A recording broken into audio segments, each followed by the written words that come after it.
पालमपुर गांव में सोहनलाल अपनी पत्नी गंगा और बेटा पवन के साथ बहुत हंसी खुशी से रहता था। उसके पास ज़्यादा पैसे तो नहीं थे, बस पुरखों के थोड़े बहुत ज़मीन और एक छोटा सा घर था। सुबह होते ही सोहनलाल अपनी पत्नी से कहता है, अरे भाग्यवान, सुनती हो? गंगा रसोई में काम करते हुए कहती है, हाँ अभी आई। अरे मुझे जल्दी से कुछ खाने को दे दो, फिर खेतों में भी तो जाना है काम करने के लिए। हाँ हाँ लाती हूँ। गंगा सोहनलाल को खाना देती है।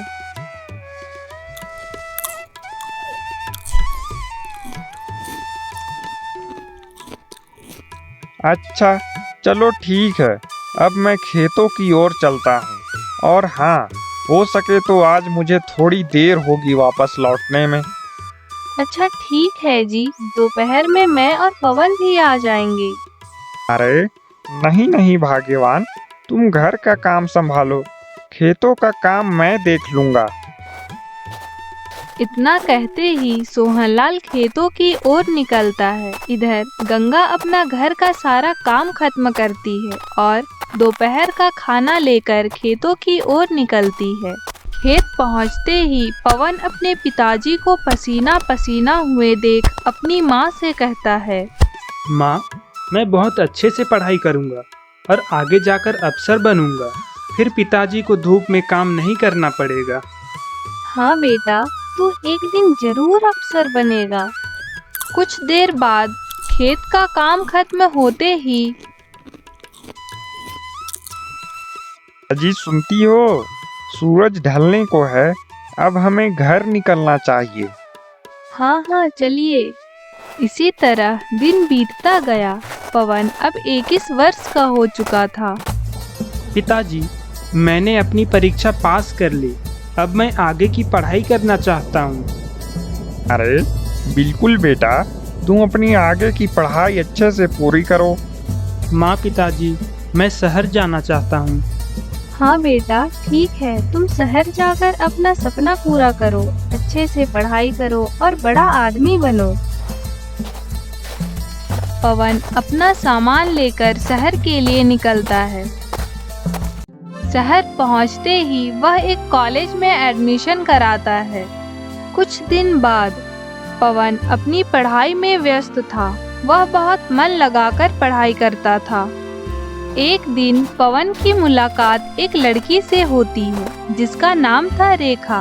वह दिखने में जितनी सुंदर उतनी ही घमंडी और अकड़ू थी। तुम्हारा क्या नाम है? मेरा नाम रेखा है। तुम कहो, तुम कहाँ रहते हो? मेरा गांव है पालमपुर। मैं यहाँ अपनी पढ़ाई पूरी करने आया। दोनों में काफी अच्छी दोस्ती हो जाती है। उधर पवन के माता पिता पवन को लेकर काफी परेशान रहते हैं। अजी सुनते हैं, कितने दिन हो गए हैं, पवन से बात नहीं हुई। हाँ भाग्यवान, पता नहीं हमारा बेटा किस हालत में होगा। वह समय से खाना खाता भी होगा या नहीं, मुझे तो उसकी चिंता सता रही है जी। अच्छा ठीक है भाग्यवान, अब तुम परेशान मत हो। मैं आज ही जमींदार के पास जाता हूँ और उसके फोन से हमारे बेटे से बात करता हूँ। दोनों आपस में बात करते ही हैं कि तभी उनका बेटा पवन दरवाजे पर खड़ा होता है और कहता है, माँ पिताजी देखो, मैं आपसे मिलने आया हूँ। पवन के माता पिता अपने बेटे को देखकर उनके आंखों में खुशी के आंसू आ जाते हैं। कुछ दिन बाद पिताजी, मुझे कुछ पैसों की जरूरत थी। पैसा? कितना पैसा चाहिए बेटा? पिताजी, यही कुछ 2-3 लाख रुपए चाहिए थे। ठीक है बेटा, मैं कुछ करता हूँ। रात होते ही पवन के माता पिता आपस में बात करते हैं, हम इतना पैसा कहाँ से लाएंगे जी? हमारे पास तो मुश्किल से 1 लाख रुपए भी नहीं है। ओहो, तुम परेशान मत हो भाग्यवान, मैं हूँ ना। सुबह होते ही सोहनलाल गांव के बड़े जमींदार के पास मदद के लिए जाता है। वह जितना अमीर था उतना ही लालची व्यक्ति था। अरे अरे सोहनलाल, आओ आओ, कहो कैसे आना हुआ? जमींदार साहब, मुझे आपसे कुछ मदद चाहिए थी। हाँ हाँ, कहो कैसी मदद चाहिए? सोहनलाल के चेहरे पर लाचारी साफ झलक रही थी। वह बहुत सोचने के बाद जमींदार से कहता है, वो मैं कह रहा था कि मुझे आपसे 3 लाख रुपए चाहिए था। क्या क्या कहा तुमने?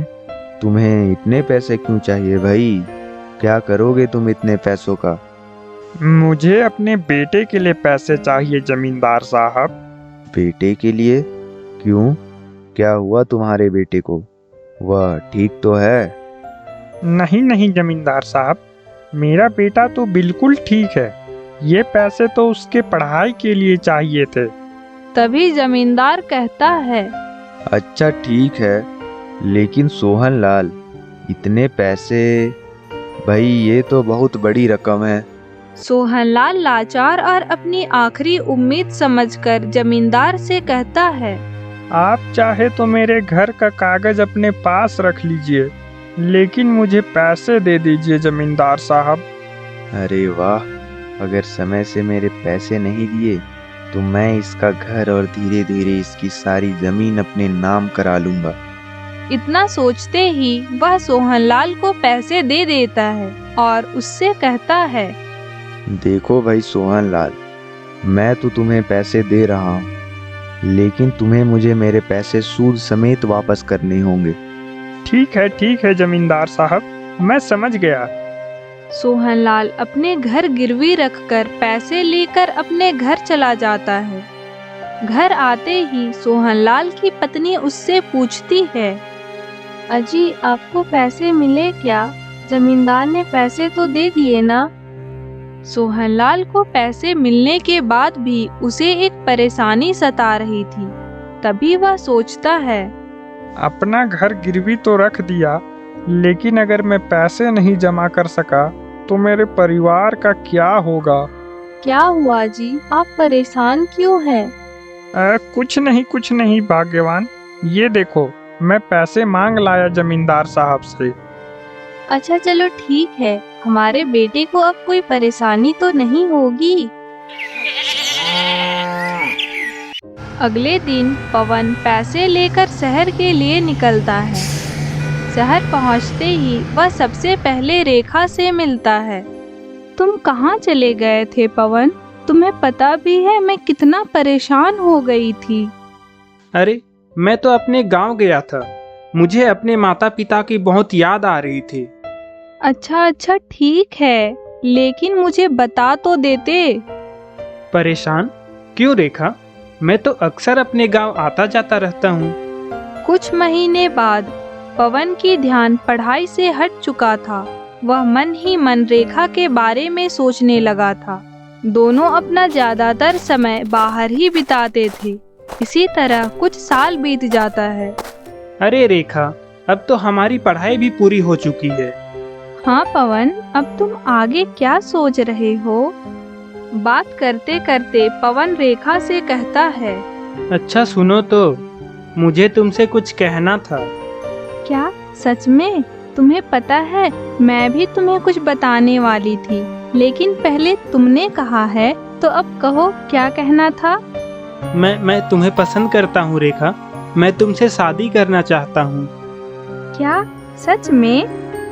हाँ रेखा, मैं बहुत दिनों से तुम्हें यह बताने वाला था, लेकिन बोल नहीं पा रहा था। रेखा एक लालची लड़की थी। वह मन ही मन सोचती है, अरे वाह, चलो अच्छा है, मैं जो सोच रही थी वही हो रहा, मुझे तो कुछ करना ही नहीं पड़ा। इतना सोचते ही वह पवन को शादी के लिए हाँ कह देती है और दोनों शादी कर लेते हैं।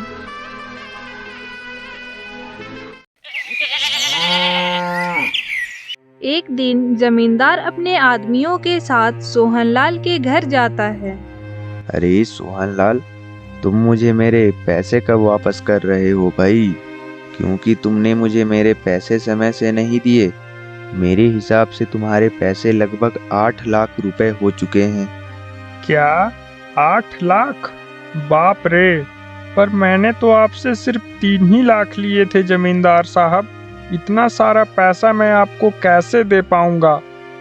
जमींदार के मन में लालच थी। सोहनलाल इतना पैसा नहीं दे सकता, इसलिए उसने उसे बढ़ाकर बताया ताकि वह उसका जमीन अपने नाम करा सके, जैसे कि उसने पहले से ही सोच रखा था।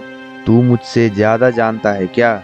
ऐसा नहीं है जमींदार साहब, लेकिन एक बार समझा देते तो थोड़ी तसल्ली हो जाती। तेरी तसल्ली का ठेका लिया है क्या मैंने?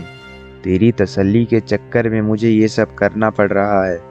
ज्यादा पढ़ा लिखा समझता है क्या खुद को? भूल गया है तू कि मैं इस गांव का सबसे अमीर आदमी हूँ, और यह तुम लोगों के लिए एक बड़ी किस्मत वाली बात है। इतना सब कहने के बाद जमींदार वहाँ से चला जाता है। तभी सोहनलाल की पत्नी उससे पूछती है, क्या हुआ जी? जमींदार साहब क्या बोल गए? मुझे तो कुछ समझ नहीं आ रहा। सोहनलाल फूट फूट कर रोने लगता है और वह अपनी पत्नी से कहता है, क्या करूं मैं? मुझे अब कुछ समझ नहीं आ रहा भाग्यवान। क्या हुआ जी? आप मुझे कुछ बताते क्यों नहीं हैं? तभी सोहनलाल अपनी पत्नी को सारी बातें बताता है। पता नहीं भाग्यवान, अब तो भगवान ही मालिक है। हे प्रभु, हमें कुछ रास्ता दिखाइए प्रभु। सोहनलाल की बातें सुनकर गंगा एक क्षण के लिए मानो टूट सी गई। वह अपने पति से कहती है, हे भगवान, यह क्या कर दिया आपने? इतना सब कुछ हो गया और मुझे आपने बताना भी जरूरी नहीं समझा। अब क्या होगा हमारा? पता नहीं भाग्यवान, अब तो भगवान ही मालिक है। हे प्रभु, हमें कुछ रास्ता दिखाइए प्रभु। दोनों सोच में पड़ जाते हैं। दिन बीतता जा रहा था, कर्ज बढ़ता जा रहा था और इनका बेटा का मानो कुछ पता ही नहीं था। उधर पवन को नौकरी नहीं मिल रही थी। वह बहुत परेशान था। अजी सुनती हो? कुछ खाने को तो दो, सुबह से कुछ खाया भी नहीं। रेखा गुस्से से चिल्लाते हुए कहती है, खाना चाहिए लेकिन कमाना कुछ भी नहीं है। ऐसे दिन भर बाहर आवारागर्दी करने से घर नहीं चलता है। अरे, यह तुम मुझसे किस तरह से बात कर रही हो? अगर इतना पता होता ना तो मैं तुम्हारे से कभी शादी ही नहीं करती। इतना सब सुनकर पवन का दिल मानो टूट सा गया। वह अपने माँ बाप को याद करने लगा और दूसरी सुबह अपनी पत्नी से कहता है, अरे, तुम अभी भी गुस्से में हो? अब गुस्सा तो मत करो ना। चलो हम गांव चलते हैं। इतना सुनते ही रेखा सोचती है, चलो अब गांव ही जाते हैं। गांव में कुछ नहीं तो घर तो होगा ही। उसको अपने नाम करा लूंगी और घर की मालकिन बन जाऊंगी। दोनों गांव जाने का तैयारी करते हैं और गांव के लिए निकल जाते हैं। गांव पहुंचते ही पवन के माता पिता उसे देखकर काफी खुश होते हैं, लेकिन उनकी खुशी 2 पल की थी। बेटा, यह लड़की कौन है तुम्हारे साथ? यह तुम्हारे साथ क्यों आई है? माँ पिताजी, यह रेखा है। यह आप लोगों की बहू है। हमारी शादी हो चुकी है। क्या शादी? तुम हमें बिना बताए यह सब कैसे कर सकते हो बेटा? हमने कितने सपने सजोए थे तुम्हारे लिए। पवन और रेखा दोनों घर के अंदर जाते हैं। यह सब देखकर पवन के माता पिता को बहुत बुरा सदमा लगता है। अगली सुबह पवन को उसके माता पिता बुलाते हैं। हमने हमारा घर गिरवी रखकर जमींदार से पैसे लिए थे। अब वह 3 लाख का 8 लाख रुपए बता रहा है, और अगर 8 लाख रुपए नहीं दिए तो हमारा घर उसके नाम करना पड़ेगा बेटा।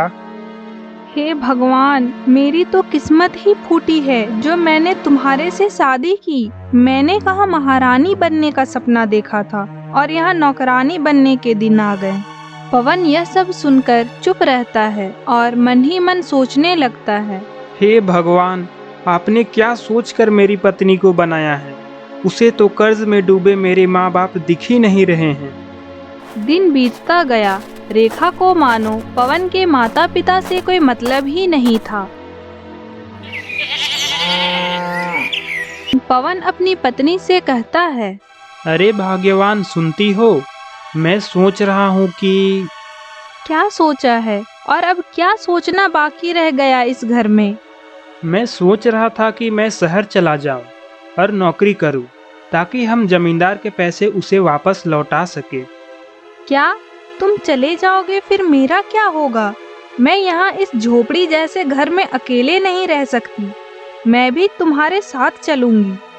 अरे नहीं नहीं भाग्यवान, तुम माँ पिताजी के साथ रहो और उनकी सेवा करो।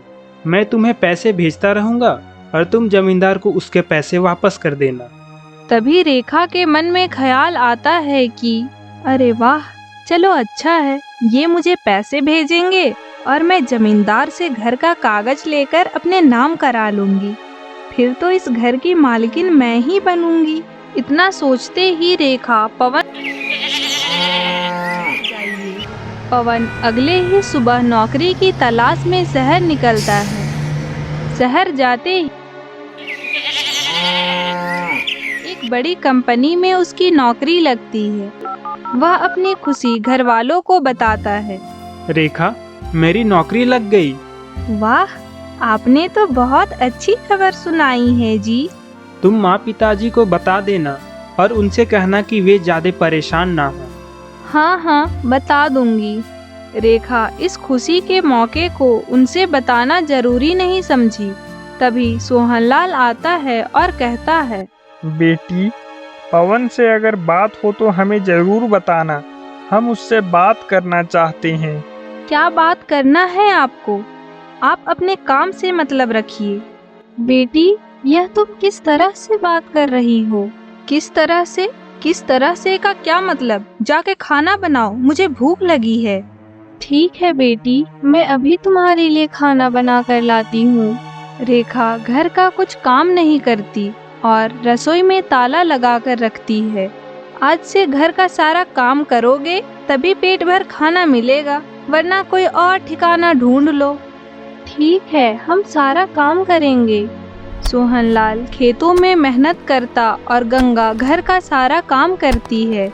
पवन अपनी कमाई का आधा हिस्सा अपने पास रखता और आधा कमाई रेखा को भेजता है। रेखा, तुम कल जमींदार के पास जाकर उन्हें पैसे दे आना। हाँ हाँ जी, दे दूंगी। आप परेशान क्यों होते हैं? अगले दिन रेखा पैसे जमा करके जमींदार के पास जाती है। अरे, तुम कौन हो और यहाँ क्यों आई हो? मेरा नाम रेखा है। मैं पवन की पत्नी और सोहनलाल की बहू हूँ। अच्छा, तुम हो। बताओ, क्यों आई हो यहाँ? क्यों आई हो का क्या मतलब? आपको आपके पैसे वापस करने आई हूँ। जमींदार हंसते हुए कहता है। अच्छा, सोहनलाल का कर्ज छूटने अब तुम आई हो? हाँ, हम आए हैं। जैसे जमींदार लालची और पैसों का घमंड था, वैसे ही अकड़ और घमंड रेखा में था। रेखा जमींदार से कहती है, तुम्हें तुम्हारा पैसा चाहिए या नहीं? अरे अरे, आज तक पूरे इस गांव में मेरा दिया हुआ कर्ज कोई वापस नहीं कर सका है और तुम मुझसे कर्ज छूटने आई हो? रेखा पैसे देकर अपना घर का कागज लेकर वहां से चली जाती है और अगले दिन सोहनलाल से कहती है, पिताजी, हमें एक काम था आपसे। हाँ बेटी, कहो, क्या काम है? इस कागज पर आपका हस्ताक्षर चाहिए था पिताजी, जमींदार ने कहा था। क्या कागज है जी? एक बार देख तो लीजिए। अरे नहीं नहीं भाग्यवान, हमारी बहू जो कह रही है वह सच ही तो कह रही होगी ना। इतना कहते ही सोहनलाल उस कागज पर अपना हस्ताक्षर करता है। चलो, बहुत मेहनत के बाद इस घर की मालकिन तो मैं बन गई। दूसरे दिन, माँ, पिताजी, मैं बाजार जा रही हूँ, मुझे कुछ काम था। क्यों बहू, कुछ काम था क्या? तुम अपने पिताजी से कह देती। जितना कहती हूँ सुन लिया करो, अपना दिमाग मत दौड़ाओ। गंगा चुप हो जाती है। रेखा बाजार जाती है, तभी अचानक से गंगा सोचती है, उस दिन पता नहीं रेखा किस कागज पर हस्ताक्षर ले रही थी, मुझे देखना चाहिए। गंगा कागज को ढूंढने लगती है जो रेखा अपने कमरे में रखी होती है। वह देखती है और हैरान हो जाती है। हे भगवान, यह कैसी बहू दिया आपने? यह तो हमारे खेतों का कागज था जो अब रेखा के नाम हो गया है। शाम होते ही गंगा और सोहनलाल अपने कमरे में बात कर ही रहे होते हैं कि तभी रेखा दोनों की बातें सुन लेती है और चिल्लाते हुए कहती है, दिन भर बैठे रहोगे क्या? रात का खाना कौन बनाएगा? जाओ खाना बनाओ। आज हम बहुत थक गए हैं। और हाँ, पहले एक कप चाय लेकर आओ। हाँ बेटी, अभी लाई। गंगा और सोहनलाल उसे हमेशा अपनी बेटी समझा, उसे अपना सारा प्यार दिया, लेकिन रेखा सिर्फ अपने बारे में सोचती। धन संपत्ति के लालच ने उसे अंधा कर दिया है। वह पवन के माता पिता को हमेशा गुस्से से देखती, उसे बुरा व्यवहार करती है। इसी तरह दिन बीतता गया। सुनो, अब इस घर पे तुम लोगों की कोई ज़रूरत नहीं है। यह मेरा घर है। तुम्हारा सारा कर्ज तो हम भरे हैं, इसलिए यह घर मेरा हुआ। यह सुनकर मानो गंगा और सोहनलाल के पैरों तले जमी खिसक गई। दोनों के आंखों में आंसू आ गए। दोनों रेखा से कहने लगे, लेकिन रेखा बेटी, हमने क्या किया है? तुम हमें घर से निकाल दोगी तो हम कहाँ जाएंगे बेटी? हम तुम्हारे आगे हाथ जोड़ते हैं, हमारे साथ ऐसे मत करो बेटी। हाँ बेटी, हमारे से कुछ गलती हुई हो तो हमें माफ कर दो, लेकिन हमें घर से मत निकालो बेटी। पवन के सिवा हमारा इस दुनिया में कोई नहीं है। मैं कुछ नहीं जानती हूँ। तुम्हारा कोई है या नहीं है, इसे हमें कोई फर्क नहीं पड़ता। तुम लोग निकलो यहाँ से। मेरे पति इतना मेहनत से 2-4 रुपए कमा रहे हैं और तुम लोगों को घर बैठे आराम का खाना है। इतनी महंगाई में हम तुम्हें नहीं खिला पाएंगे। तभी पवन के माता पिता रेखा से कहते हैं, बेटी, हमें खाना मत देना। हम घर के किसी कोने में पड़े रहेंगे, लेकिन हमें इस घर में रहने दो बेटी। रेखा को उनकी किसी भी बातों का कोई असर नहीं होता है। वह दोनों को घर से बाहर निकाल देती है। चलो, किसी तरह मेरे सर से ये बला तो टली। बहुत मुश्किलों से इन्हें इतने दिन झेला है। अब आराम से रहूंगी। अब हम कहाँ जाएंगे जी? हमारा तो कोई भी नहीं है। अरे भाग्यवान, तुम परेशान क्यों होती हो? भगवान ने जो कुछ किया है कुछ अच्छा ही सोचा होगा। अब तो भगवान ही मालिक है। हे भगवान, हमें कुछ रास्ता दिखाइए। अब आप ही कुछ चमत्कार कर सकते हैं। दोनों को कुछ समझ नहीं आ रहा था। वे जंगल की ओर निकलते हैं। शाम होने को है, हमें अब इसी जंगल में रुकना होगा।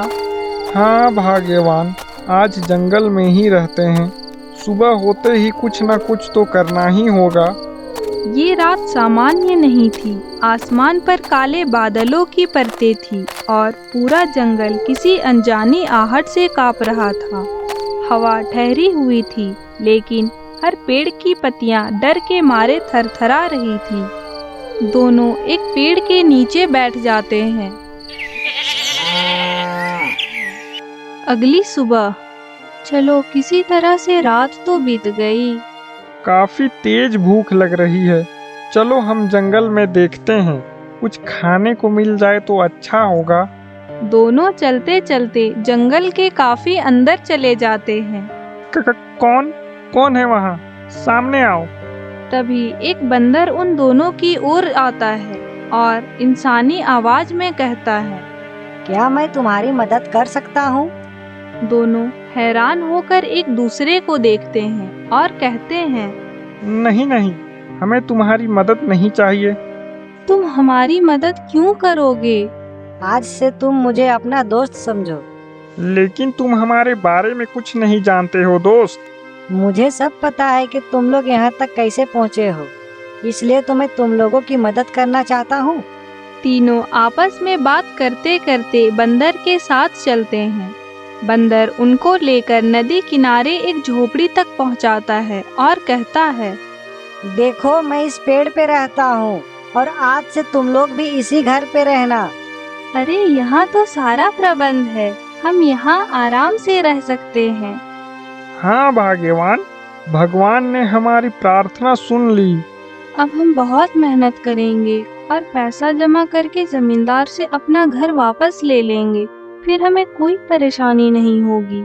मेरे दोस्त, तुम मेरे साथ चलो, मुझे कुछ बताना है तुम्हें। अरे हाँ हाँ, बताओ ना, क्या बताना चाहते हो? तुम मेरे साथ तो चलो, मैं तुम्हें सब बताता हूँ। अच्छा ठीक है, चलो। गंगा एक पल के लिए डर जाती है और सोचती है, कहीं यह बंदर इनको मुसीबत में न डाल दे। पता नहीं यह कहाँ जाने की बात कर रहा है। मैं भी चलूंगी तुम लोगों के साथ। अरे भाग्यवान, तुम परेशान क्यों होती हो? यह तो हमारा दोस्त है ना, जो भी करेगा अच्छा ही करेगा। तुम फिक्र मत करो, हम जल्दी वापस आएंगे। सूरज डूबने से पहले आ जाइएगा। अरे हाँ हाँ भाग्यवान, मैं समझ गया। चलो दोस्त, अब हमें चलना चाहिए, काफी देर हो चुकी है। दोनों चलते चलते जंगल के काफी अंदर चले जाते हैं। अरे दोस्त, और कितनी दूर चलना होगा? बस बस, अब पहुँचने ही वाले हैं। दोनों एक तालाब के पास जाकर खड़े हो जाते हैं। तभी जग्गू कहता है, मुझे बहुत जोरों की प्यास लगी है, क्या तुम मुझे इस तालाब का पानी पिला सकते हो? हाँ हाँ, लेकिन तुम खुद से भी तो। सोहनलाल इतना कहकर चुप हो जाता है और अपने दोस्त जग्गू को तालाब से पानी लेकर पिलाता है। पानी पीते ही एक रंग बिरंगी किरणों से जग्गू का रंग रूप बदल जाता है। वह बंदर से इंसान का रूप ले लेता है। यह सब क्या हो रहा है? मुझे तो कुछ भी समझ नहीं आ रहा है। अरे अरे डरो मत, मैं तुम्हें सब कुछ बताता हूँ। सुनो, एक दिन की बात है, मैं पेड़ पर चढ़कर फल तोड़ रहा था। तभी मेरे हाथों से कुछ फल गिरकर पेड़ के नीचे बैठे साधु के ऊपर जा गिरा। कौन है वो बुद्धिहीन प्राणी जिसने मेरी वर्षों की तपस्या भंग करने की कोशिश की? मुझे क्षमा कर दीजिए साधु महाराज, मुझसे भूल हो गई। मूर्ख बालक, मैं तुझे श्राप देता हूँ। जिस प्रकार से तुमने अपने उल्लास क्रिया से मेरी साधना भंग करने की कोशिश की है, तू अब से मनुष्य नहीं, एक वानर बनकर इस वन में भ्रमण करता रह जाएगा। बाबा, इस शराब से मुक्त होने का कोई तो उपाय होगा। इस श्राप से मुक्त होने का सिर्फ एक उपाय है। क्या उपाय है बाबा? जिस दिन तुम एक गरीब, लाचार और बेबस किसान की मदद करोगे और उस किसान के हाथों से तुम इस जंगल के वेलांगरी तालाब का अमृत जल अपने अंदर ग्रहण करोगे, उसी दिन तुम अपने श्राप से मुक्त हो जाओगे। अन्यथा तुम्हें इसी रूप में अपना जीवन यापन करना होगा। तुमने मेरी मदद की है, अब बोलो तुम्हें मेरी क्या मदद चाहिए? मुझे कुछ मदद नहीं चाहिए। तुम श्राप से मुक्त हो गए, मेरे लिए तो यही खुशी की बात है। शेखर सोहनलाल को एक लाल रंग की पोटली देता है और कहता है, मेरे दोस्त, ये लो तुम्हारा इनाम, तुम इसे अपना घर ले जाओ। मेरे तरफ से एक छोटा सा इनाम समझो। तुम इस पोटली को लेकर अपने घर के कोने पे रख देना। यह क्या है और तुम इसे मुझे क्यों दे रहे हो? मेरे तरफ से एक छोटा सा इनाम समझो। तुम इस पोटली को लेकर अपने घर के कोने पे रख देना। सोहनलाल अपने दोस्त को अलविदा कहकर अपने घर के लिए निकलता है। दोनों के चेहरे पर बिछड़ने का गम साफ झलक रहा था, लेकिन अपने दिल पर पत्थर रखकर अपने अपने घर चले जाते हैं। अजी, हमारा जग्गू कहाँ है? आप उसे कहाँ छोड़ आए? और आपके हाथ में क्या है? दोनों अंदर जाते हैं। सोहनलाल पोटली को लेकर अपने कमरे के एक कोने में रख देता है।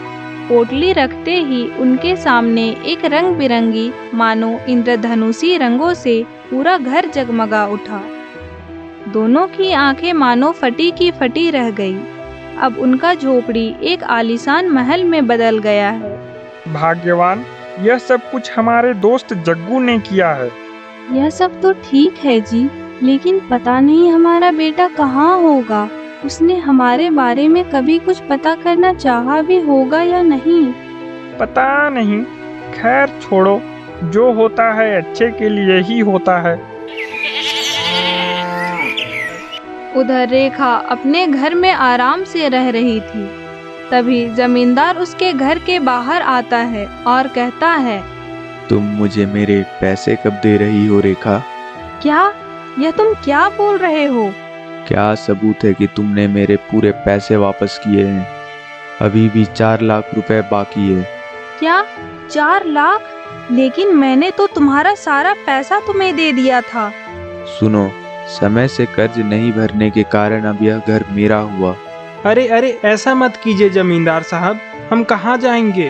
अरे तुम लोग कहाँ जाओगे उसका मैंने ठेका ले रखा है क्या?